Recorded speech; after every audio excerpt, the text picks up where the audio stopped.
kuya oh. Ya. Ya. Ya. Kuya.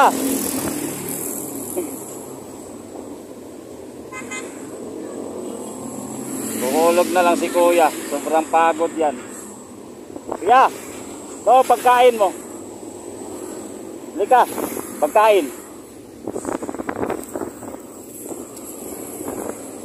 Oh, tubig. Para matanggal naman yung kunting ano lang.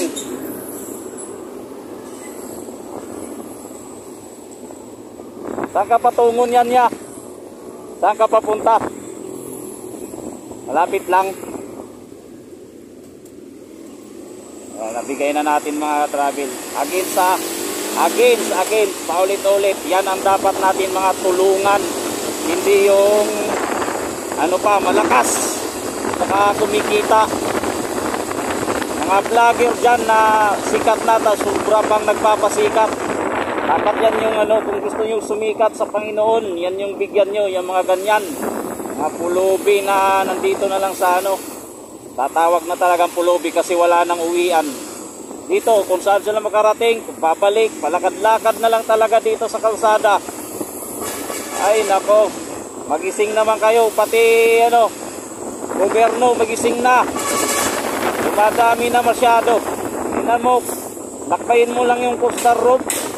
Ako po, magilid. Yan, nandyan sila, karton lang yung higaan. Wawa. Dapat talaga, yan yung bigyan pansin. Kasi, nako, mahirap na. Mahirap na magsalita na maraming sasabihin. Nakikita naman ng mga mata nyo, baka nagbubulag-bulagan ng alak. Simpleng tao lang eh. Simpleng bagay lang eh. Kunting pagkain lang para sa kanila, para bumalik yung ano nila, memorial. Ayaw pa. Pero kung doon sa mga sikat doon, hala, 50 mil, 1 billion, 5 million binibigay para mapansin lalo. Bahala kayo sa buhay nyo. Bahala kayo. Okay, nandito na tayo mga travel sa ating boarding house. Please like and share na lang sa pamimigay natin ng pagkain ngayon. Sana maraming gumaya para walang magutom. Salamat. Pag-follow na lang din ng aking page, RD Travel Vlog. At saka ang aking Facebook, Robert Gaviola.